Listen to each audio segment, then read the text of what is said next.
Hello everyone, so I recently played some kind of game and realized how everything is arcade uninteresting there, and that means I started rummaging through games where the emphasis is on realism. There were many of them, and at the same time I think why not share a selection with you. A Hunter, Call of the Wild is an excellent and very meticulous simulator of hunting from animals. There is everything you want in white-tailed hares, and black bears and deer and moose and a dozen more animals, and all this requires you to have a competent strategy when choosing equipment to track down and lure prey or ambush it, taking into account the behavioral characteristics inherent in each species. That is, as in real life, hunting ducks and deer there will be radically different, but there is also a small minus of the game. Sometimes you have to literally crawl around the map so that you are not noticed, and the maps themselves are quite large, and track down the prey it can be very difficult, but over time you really start to behave like a hunter and understand how the game works. Nevertheless, be prepared for the fact that you will have to sit in ambush for an hour or two.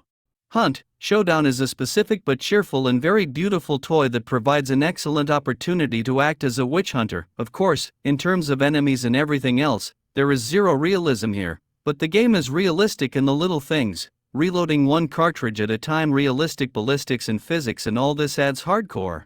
Although the game has a noticeable entry threshold and you will need to get used to it the number of hours, although the game does not require something impossible from a beginner, it will take time to get used to the local mechanics and a rather specific shooting game despite for its own multiplayer and a bunch of players on the map. Squad 44, according to the developer, is the best tactical simulator about World War II. Well, what can I say? One of them for sure was originally a mod for squads, but later the mod team decided to make a full-fledged version of the game. By the way, the game was called a Postscript until December 23, and maybe you even played it. But don't think that only the name was changed. The games here have brought more than 100 improvements and various kinds of fixes, and even open servers.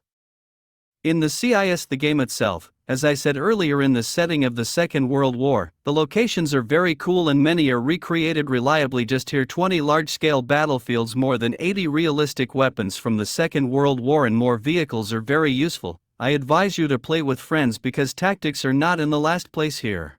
Ground Branch is an excellent project for all fans of smart tactical shooters with an emphasis on realism. The graphics may not be super straight, but it does not cut the eye at all. A very good choice of weapons and its customization, and the study of guns is just my respect.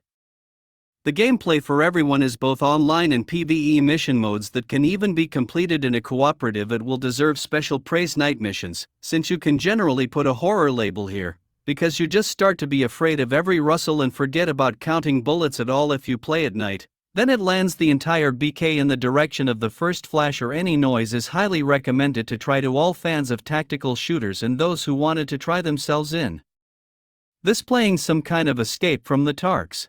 Red Orchestra 2, Heroes of Stalingrad is a shooter that you will have to get used to for a very, very long time.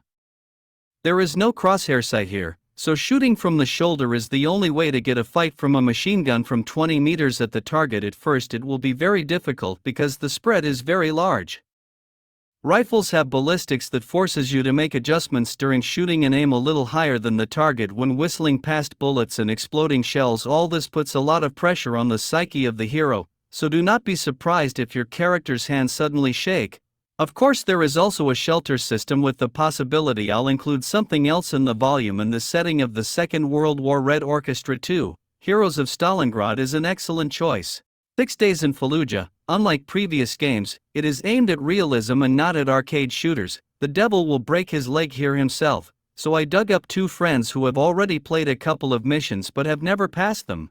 In general, a short download and now a short cutscene tells us what needs to be stormed in Al Qaeda post, and a couple of seconds later, the first mine arrives that knocks out the commander of the detachment walking a couple of meters away, so I run to help, and the next one already finishes off our entire team. In general, the mission failed. The next 2 attempts ended in the same way, and only then it dawned on us that it would be nice to hide and go slowly. It's still cool that with each restart of the mission, the game gives you new, different, interesting conditions. There are different times of the day, different details on the location, different buildings in random places, mortar fire, or may even slip a sniper working from afar. There are of course damp moments in the game, but I hope that they will soon bring it to mind. Hell Let Loose is a first-person shooter in World War II with epic battles for 100 players involving infantry, tanks, artillery, and a dynamically changing front line. Here you will not find any health or armor scales there. Sometimes one shot is enough for the enemy to move away. The same applies to weapons. No one shows how many rounds are left in the story, you just know the total number of magazines in your pocket. If you like to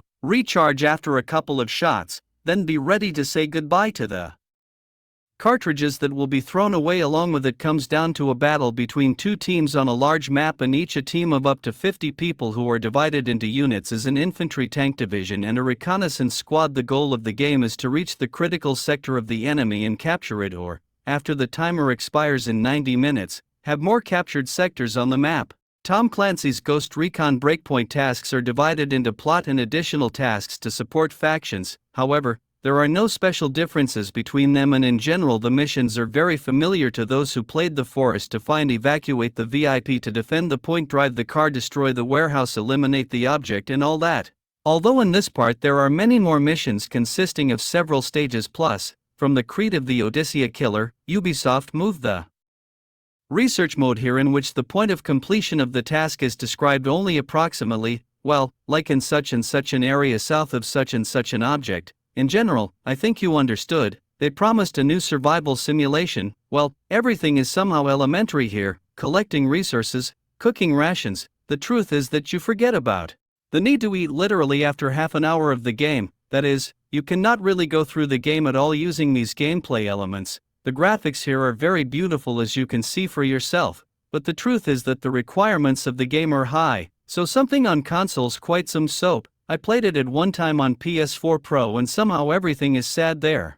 Arma Reforger: this is an intermediate version of one of the most advanced combat simulators. That is, consider it a demo of Arma 4, as in the 2001 game. The action is again unfolding during the Cold War on an island in the Atlantic Ocean, familiar to the veteran of the Even series. The battles for its territory on an area of about 52 kilometers square are led by the armies of the USSR and the USA. The game itself, with a good engine, shooting, and gameplay in general, there is already enough content falsifier in Arma.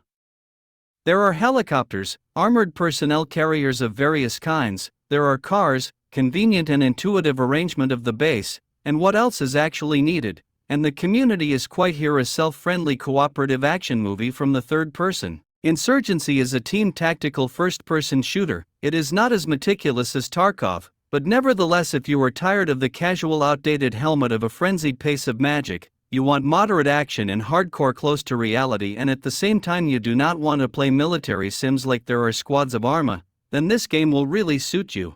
I like the toy for its tactical capabilities in hardcore. That is, you can be put down with a couple of bullets, there is no interface at all, and you need to navigate yourself, while the gameplay has its own unique features that I have not seen anywhere else, and they are few where there are. Well, for example, here you can kick out doors with your foot or with a run, or you can open them to explore the room or throw a grenade. That's all, guys and girls. This is the whole selection of games for today.